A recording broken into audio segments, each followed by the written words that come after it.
Hello and welcome to another episode of Ashes to Go. I'm your host, Redbyrd, and with me is BDLG. Bordy, another week of Ashes content here. Yes, sir. Yeah, man, there's some interesting things going on in the Ashes world. There sure is. It's fun to talk about it. Yeah. Lots of cool stuff to talk about. Dude, episode 25.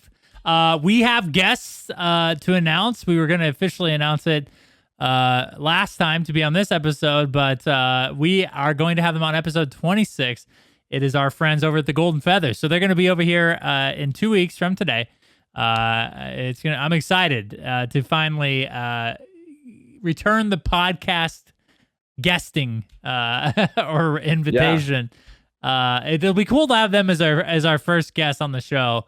They're great people. I enjoyed them being on their show a lot. So they're going to be on next time. So if you're fans of those, wait until then. Guys, also check out the YouTube channel. We put out Ashes of Creation on there on a pretty regular basis. I think we're doing like once a week right now. We get up a Ashes of Creation video over there, so go check that out. Also, our Twitter, and then Ashes Fans, our website, which as the NDA starts to drop from the gameplay side, we'll be having articles and tools over there for you guys for that to get Alpha 1 coverage. So go check out Ashes Fans. But right now we're just posting news, and we try to cover the news on the podcast as well. Bordy, anything else you can think of? Housekeeping things? Thank you to our patrons. Yeah, there you go. Yeah, I forgot about that one too. Yes, I don't know how I forgot about that. Yeah, it's been crazy, dude. The patrons have been growing, and it's bonkers. And so, yes, a huge shout out, and huge thank you to those people that have supported us in that manner. It's incredible. So thank you, guys. It really is. Thank you from the bottom of our hearts. It's just it's insane to think that people, care enough about the efforts and the content that we produce to want to use our Patreon. I just think that's otherworldly. It's just really something that's surreal. So from the bottom of our hearts, from Studio Loot, which is me, the guy next to me in the picture, and then our buddy Taken, who hasn't yet to be on an Ashes to Go episode, so we'll have to try to pull him on here sometime. He's the guy with Alpha Access, so we'll have to pull him on here sometime and talk about it. But yeah. That's about it. So why don't we hop right into the show here? So we're going to go through the update now. I think since we recorded the last video, Bordy, they delayed Alpha again. So real quick here, for anybody who, is potentially living under a rock, which we know the Ashes of Creation, there's nobody in that community that is. Everybody's on top of their game. So right now, the NDA testing is being extended from May 14th to July 9th. So you will, if you're in the NDA test, you are technically, and we're going to talk more about this later, you are able to verbally talk about your experiences, but the NDA is a visual or gameplay-oriented NDA. So you won't be able to show any pictures or comment on any gameplay, but you can comment on the current features of the game. And we'll talk more about that later on. So July 9th through July 11th, which is 2 days, there will be a No NDA weekend preview test, which I'm sure, a lot of people will be creating content over. That'll be a big deal. And then July 14th, 3 days after, probably giving them time to maybe fix any significant bugs, they will have a month-long technically a month-long Alpha 1 test that has no NDA. And that will be from July 14th through August 13th. So there you go, guys. There's your update to the Alpha testing schedule. This is the third time I think it's been delayed, so I can't really say that it's not going to happen again. But I would think that it's unlikely at this point, since they dropped the verbal NDA already. Yeah, I would assume that it's going to happen, but I guess we'll see. So, what do you think about this, man? So Steven says, allow me to recap the primary purpose and goals of our Alpha 1 testing phase. And he says server deployment and performance testing. And I won't go through all of these because these are on the website over there. You can go check these out on ashesofcreation.com. But he talks about how they're wanting to stress test the server deployments and player concurrency numbers with high volumes of player activity and interactions.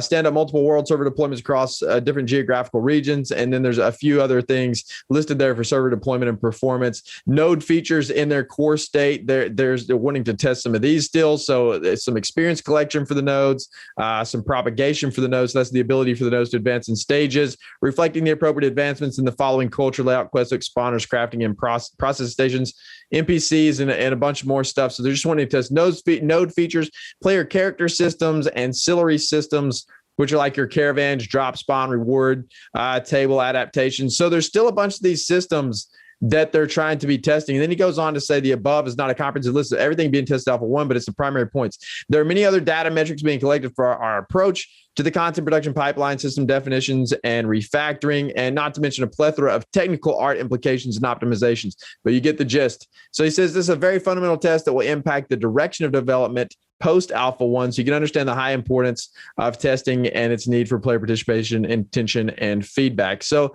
it seems like there's just a lot of systems in here that just aren't ready yet to show the world, and I guess they're aware of that. And I do think that whenever they released that Alpha 1, the no NDA, man, we've talked about this before on a previous episode. I do think it is important for some of those features to be kind of semi-polished, even though it is an Alpha 1, man, and we know that, and I think most MMO players will know that, but there are going to be people who go watch like an Asmongold stream or something of that nature. They're going to see it and they're going to make their initial judgment off of that, and that could be bad if things aren't. I'm not saying they would never come back and play it again. They may or may not, but it could be very bad press for the game. You don't want bad press for the game, so. We'll see what happens. But what do you think about the reasons for delaying again, man, for delaying the NDA or the no NDA?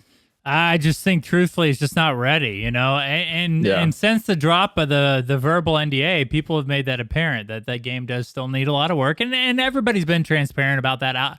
Ashes of Creation, the team, Steven, have all been very apparent through these dev diaries or dev development updates. The streams that they do on Twitch that the game is in an true alpha state, so there's nothing to be surprised about. I just think that they realize how important it is to drop the initial gameplay NDA, and I think maybe they just want to keep getting this thing closer to like a more presentable, like small scale alpha gameplay experience versus just like a bunch of half finished systems and things that, like you said, people are going to be critical of, because we all know, especially covering MMOs, that there is a critical piece to this community. There are a lot of people that will jump down your throat, and maybe that's in gaming or just in the world as a whole. There's just a group of people that they don't care if your game's in alpha. They don't care, if you're just doing this to be transparent. They're going to, flame your game. And that's exactly what will happen, whether, they polish these features or not, I think. You're just going to always have that demographic of people that are upset because you're, taking $500 from people and you're putting out this, crappy experience or something. So I don't know, man. I just think that they're trying to continue to polish the game and get it in a more presentable state for the NDA drop, and maybe they just underestimated the amount of time that would take. Yeah, I think that's probably the primary reason. Steven does go on to say, over the last month, several new developments have led him to err on the side of caution, which has postponed the NDA release of Alpha 1 dates all the way to July. And he said if it had been only just one of those issues, they would have powered through it. But I guess the accumulation of all of these have led them to postpone it because they understand the importance of showing this off to the world, even though the verbal's lifted now. And this is one that I was a little cautious or a little skeptical about this specific piece right here. Whenever they talked about adding the siege system into the game, almost very last minute, they kind of tried to squeeze the siege system into the alpha test for the no NDA section of the alpha test. And so this is, he says in this thing here, he says, first, the inclusion of the siege system and the combat backend revamp, our internal code lock dates slipped back a bit and into our QA and optimization timelines.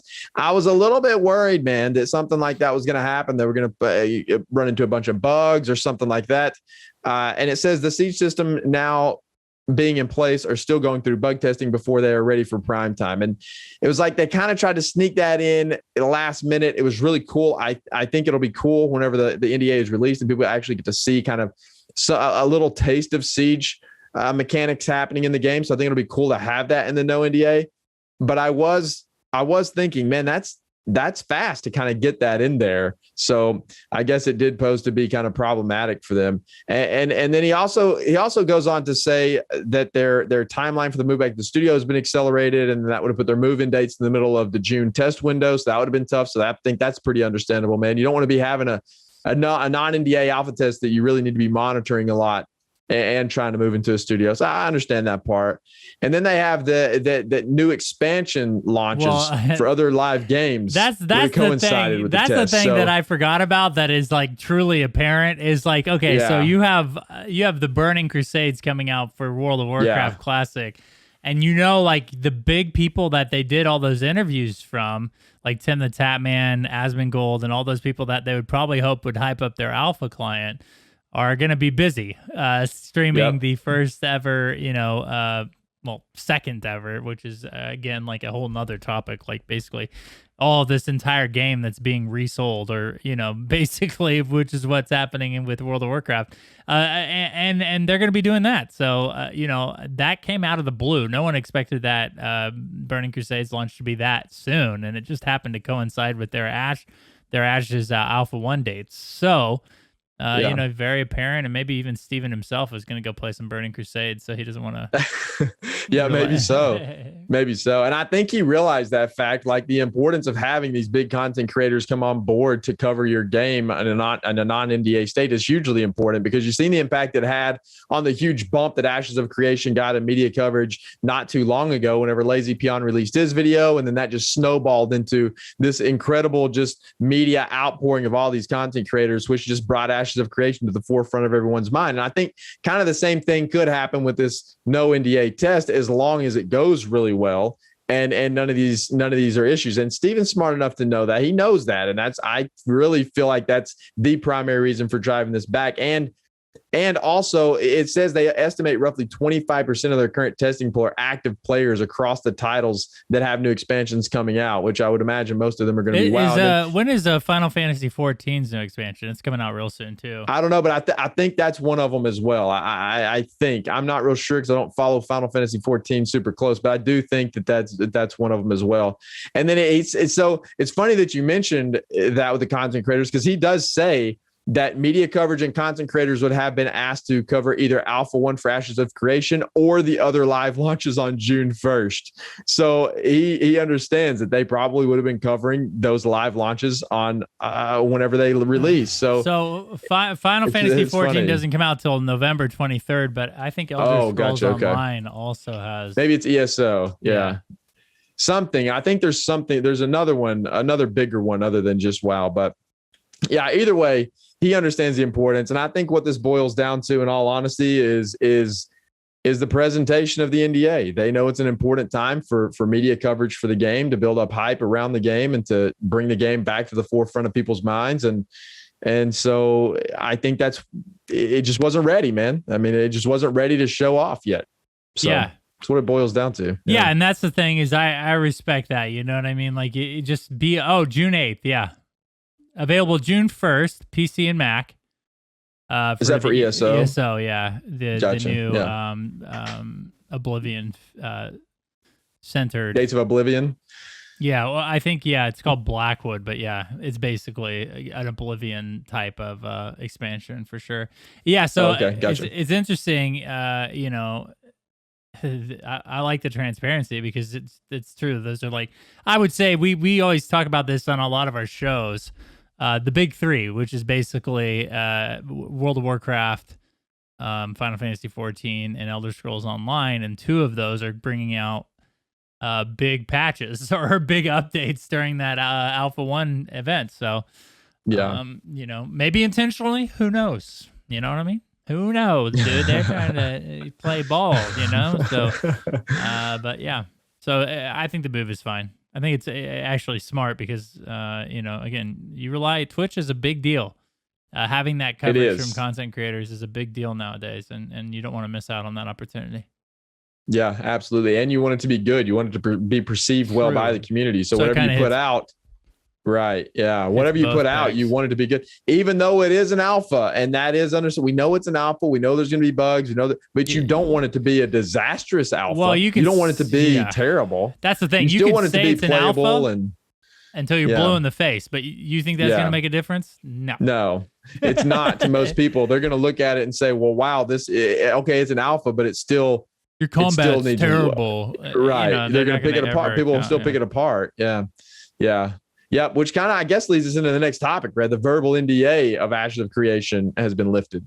So what have you been seeing there, man? What's your thoughts so far? So, a lot of what's expected, I think, is that the game's not ready yet. Obviously, it's in a very premature state. A lot of different people obviously sharing their experiences, and there are some positive comments about the world and the features that they're developing. Obviously, it's a pretty lofty idea, Ashes of Creation. We talk about that a lot. It's a very what's the word I'm looking for? Has a lot of inhibition. The game does. It's very very big project, and I think people are recognizing that with their alpha experiences, and they're excited to see more. But they definitely the overall or the most common opinion is that the game's not quite ready yet to be shown even. Which kind of holds true to the delays of the alpha. Yeah, ambitious project. I think might be the word you're looking for. I said inhibition. Yeah. What is that? I don't know. Not the right word. It's all good, man. I got you, dude. Yeah. See, I got you. If only like communication was through like hieroglyphics or like cave writings, I'd be fine. But you'd nail it, bro. Speaking English is not good for me. Yeah.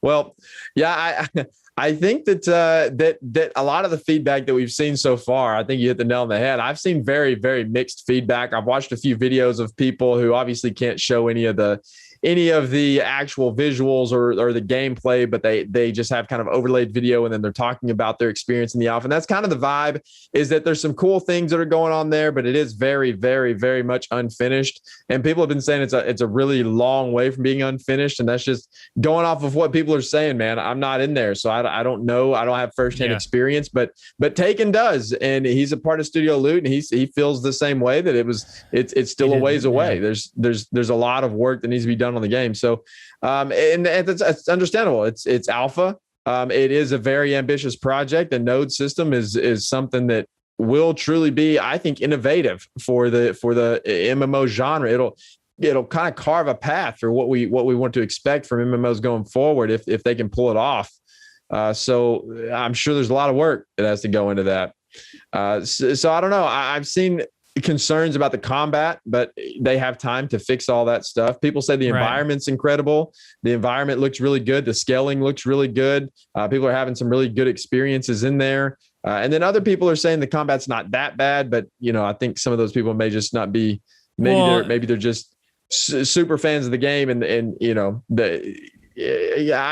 don't know. It's hard to say. And then some people are probably being a little too harsh in situations. Yeah, so. it's really, Steven did say they're going to do a complete rework of the combat, so he did acknowledge the fact that the combat's a little rough. And then to your point, I mean, a lot of these people that are testing the game have already put in at least $500 to do what they're doing. So, I mean, a lot of them are obviously fans of the game, and some of them probably don't want to be as critical. And that's fine, I think, too. Overall, whatever, like the worst things that are being said are things we already know, which is the game's not ready yet. And that holds true with the delay of alpha. It holds true with the comments from the development team and Steven is that, it's still a rough alpha 1 state. So, I mean, I'm glad. I think it's interesting they did drop the verbal NDA. It allows people to discuss, certain things in the game, which I think is fine. If you want to be completely transparent, that's definitely one way to do it, is let people talk about it. And it's interesting because, so far so good as far as, the people that are playing the game are a lot of people that are huge fans of the game. So I think it's definitely working out fine. Yeah. I mean, There are posts on Reddit that says the game's not ready to be viewed by the public yet, or by the masses yet, or whatever that post was. And there were some decent points in there too. Now who knows? Because again, we're not in the alpha, so I'm not playing it. But there was some good points in there, and it all ties into what Steven is saying and why they delayed. So everything kind of adds up at this point. Just point all signs. All arrows pointing in the direction of alpha's not ready. It's not ready. It's not ready to show off yet. It's still in a little bit of a too rough of an alpha state to show to the public. So yeah, it's all full circle, man. Yes, it sure is. And I just am in the camp, especially how early we are in the development process. Just take as much time as you need. That's the thing is, it's not like you being held to your alpha 1 dates at this point is going to speed up the game. The work still needs to be done. So it's either going to be under NDA or not under NDA. So right, it's not a release date. Right, exactly. Exactly. Yeah, it's not a release date. The game is still very much in heavy development. So pushing back the alpha 1 is what it is, man. I agree, 100%, dude. All right, so we have one more topic tonight, Bordy. And that is some just stuff that we have to touch on, I guess, for covering this game and the community comments behind it.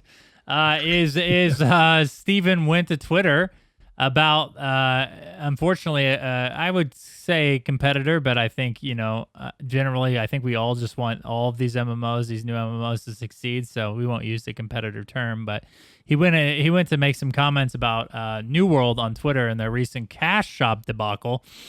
If you haven't heard about that, we have a podcast called New World to Go. It covers New World. We address those issues about the cash shop and the announcements over there. So you can go check that out. Maybe Bordy will leave a link in the description for you so it's easier to find it.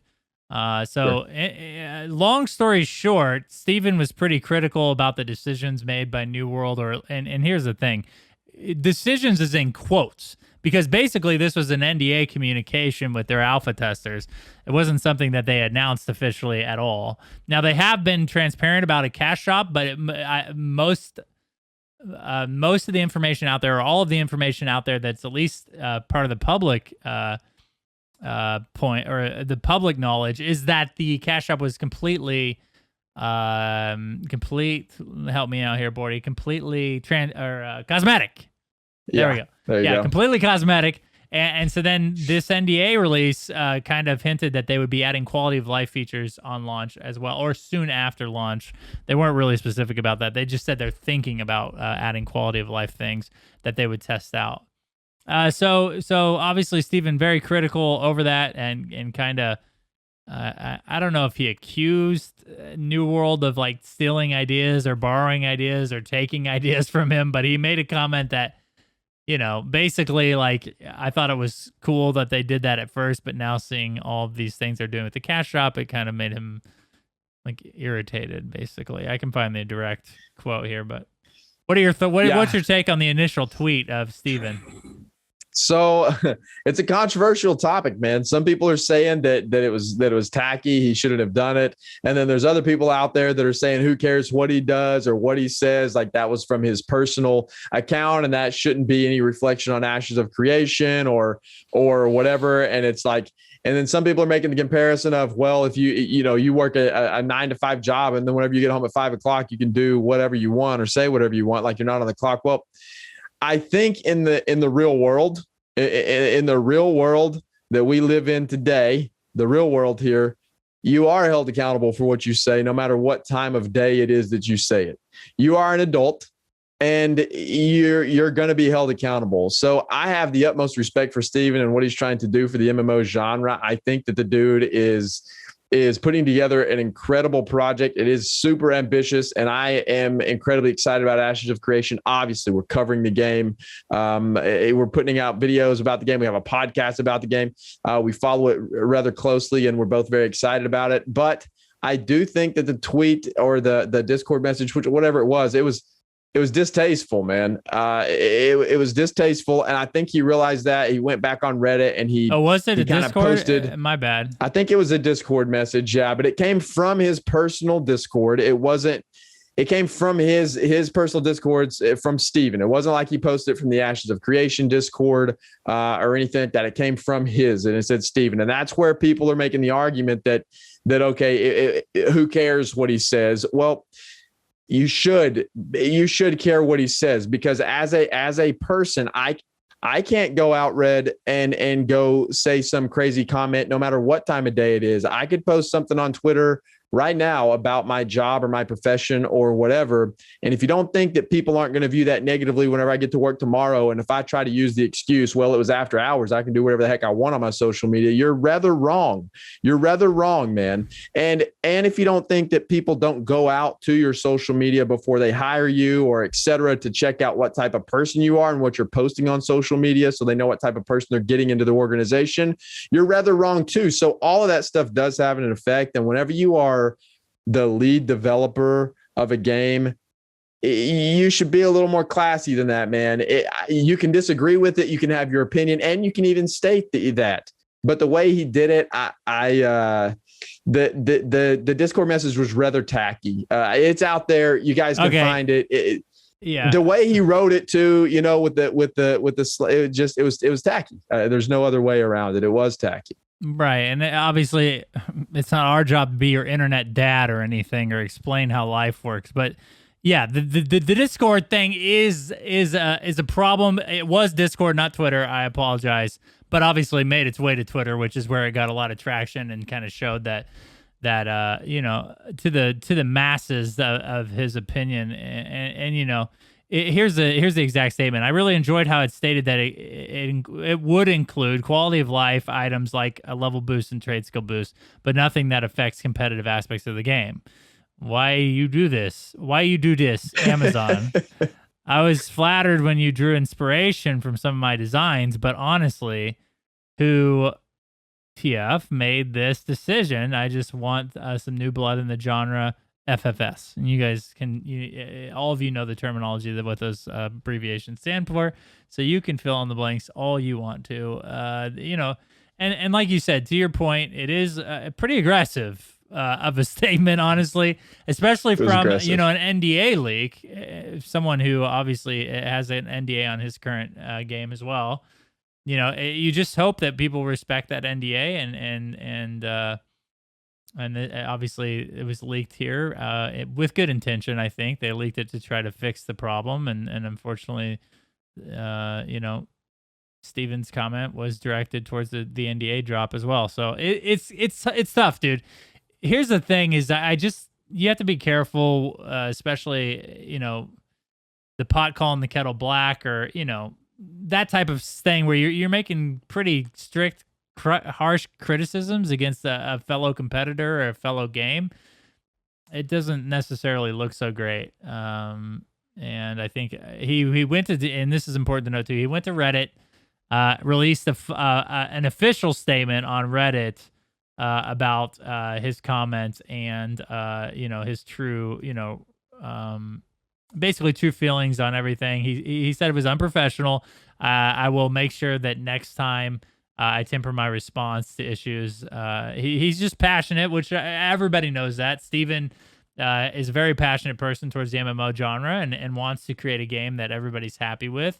But he did stand firm on his cash shop thing. And here's the thing, is we all agree, everybody in the MMO genre does not want a cash shop that provides pay to win aspects. And I do believe also that with our wallets, people have done that. Games like ArcAge have collapsed because of pay to win mechanics, and now they keep trying to revive the game, and it's not working. It doesn't matter. You've crossed that line. I think the game is basically done. And so that's kind of a fear that I think we all have on games, is that these things are going to find their way into cash shops and completely collapse the game. So, Bordy, first off, what are your thoughts on his Reddit post? He did double down on the cash shop thing, but I think overall, eventually addressed his behavior. So I think his Reddit post was fine, and I think it was needed as a good follow up to what he wrote, because what he wrote, in my opinion, was rather tacky. But then after that, he came back out and he did apologize in this Reddit post. It was a lengthy Reddit post explaining his stance in full on this topic. And again, I think it's fine to criticize or whatever whenever you're so passionate about the gaming industry, because he is passionate about it, and he does claim that he doesn't want his game to be pay to win or whatever. And he's trying to get some new people in the industry that want to change things around and shake things up a little bit for some new monetization models and whatever. And I'm all for that, man. I think that's great. I think that's awesome. And so I credit him for posting this out there. And just to be clear, I wasn't trying to be an internet dad, Red. Well, I mean, we are technically. Well, I mean, I am, but I was just trying to make a point in that I wasn't telling people how to live their life or whatever. That wasn't the point. No, I'm not getting. I wasn't getting at that. I'm just saying, like, if you don't already know that, like, you can't go off and spout off anything you want on social media. Then there's consequences to your actions, is what I'm trying to say. Especially whenever you're in the position. Statement.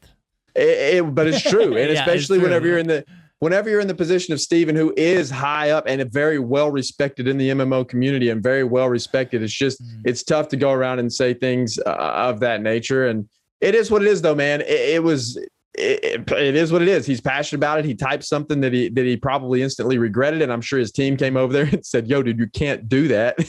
And so then he retracted. And Margaret was fine. Immediately on the phone. Ultimately, Steven, I'm sure. I guarantee it. Yep. Get that off of there. What are you doing? She was probably freaking out. Yeah. Either way, it is what it is. I still have a lot of respect for Steven. I think that he's a hard worker. He's doing some good things. It's cool, but I do want to point out something here, though, Ren, and that is the fact that people forgot real quickly that there was a little thing called Ashes of Creation Apocalypse, and that's not the problem here. But the problem is that Ashes of Creation Apocalypse was monetized with a battle pass that gave you stuff within Ashes of Creation Apocalypse before the game was even released, and so. That's what triggered me. I think whenever I seen that comment, I was like, well, I'll pump the brakes a little bit here, man. You did kind of do this, and it's fine. Like, I'm not mad at it or whatever. I played Ashes of Creation Apocalypse. I bought the battle pass. I had a lot of fun in there, and it was awesome. And I enjoyed it a lot. I thought it was a great time. I had fun playing it. I played it a lot. Yeah. But it's like, you can't come out here and make that statement like that whenever you've kind of done something like that already. You just got to be cautious what you say, man. Ashes of Creation is going to be great. I hope it's great. And it is what it is. Just a little drama, but whatever. It's fine. Doesn't make me dislike the dude or anything. I don't, still like Steven. I think he's. The truth is like we all would hope that when we make a mistake or something goes wrong, we want grace and forgiveness to be extended to us. We should extend it to other people. And that's another dad-like statement, but it's the truth, Look who's being the dad now, dude. Well, okay, but the thing is I think that's a lot of the problem with like cancel culture and the internet. It's like, we can't have nice things because we're always trying to like. You're walking on eggshells all the time, exactly. Man. And that's why, like, I'm not ready to cancel the dude or whatever over it. Like, it's not that big. It's not that serious. It's just something that I think we as creators and podcasters of the game, we have to cover and give our opinion on. But it's not that serious, really, at the end of the day. Well, no. And again, it seems to be in good intention. And obviously, that means something. Hopefully, again, I think if we make another podcast in a month, I think New World has probably reverted their cash shop comments and aren't no longer providing quality of life things in there. And I think Ashes of Creation is probably on their way to having a successful alpha. So it's all this will be forgotten, and then everybody's going to forget all of this. Yeah, exactly. So it is something that obviously, like you said, as a media or a content creator, we just have to cover. And we just give our opinions just like everybody else, and it's popular or unpopular. It is what it is. That's just part of the game. But yeah, I just, again, I wish both of these teams, obviously we cover both games, but I wish them both success. I want to have two dope MMOs for me to have to choose to spend my time between, because Dude, it's been too long, man. It's been way too long. We always mentioned the Black Desert was like 6 or 7. Why do I bring up Black Desert? I never look up the date on when it was made, but I always like make a comment. It's been a long time since that game. That was the last game that came out that I really put any time in. I know it was at least 6 or 7 years ago. So, and we want a new one, dude. And I think New World's going to be the first one out of the gate, and we should all just hope for their success because, you know, again, number one, Ashes of Creation's at least 2 or 3 years out. I don't want to wait another 2 or 3 years to have a good game to play. And I think New World success helps Ashes of Creation be successful. You know, it does. It helps push the genre forward. Yeah. So it's like, you know, we want the genre to move forward, and I think these are the first 2 games on the docket that are going to help do that. And so we should all want them to succeed, and it does you know, mean that as a community and as customers, we need to be critical of the product that's being presented to us. If it's something out of the norm that we don't want to see, or you know, that we don't appreciate being, you know, in the games, we need to definitely be verbal about that. But there's a respectful way to do it, just with any conversation, you know. So there we go. There's the third dad thing that we've said. So we should probably end the podcast on that. Well, again, guys, we look forward to having the Golden Feather on our next week's episode. If you like them, if you're fans of them, you should go check. If you're not fans of them or you don't know who they are, you should go check out their stuff over there on Twitch. They do the Golden Feather. They also have a YouTube channel, but they'll be on our show next 2 weeks from today. So check that out. Hit the sub button, the notification bell for that. If you're on Apple iTunes, you can subscribe to our feed. Leave a 4 or 5 star rating. It's 5, right? 4 or 5. Just hit the max amount of stars. There we go. Can't think of how many the rating is. 5. I think it's 5 star. Yeah, perfect. There's 5. Yeah. All right, guys. Thank you so much. We're again very grateful for you guys and your support. We're very thankful to be part of the Ashes of Creation community. And we will see you in the next episode of Ashes to Go.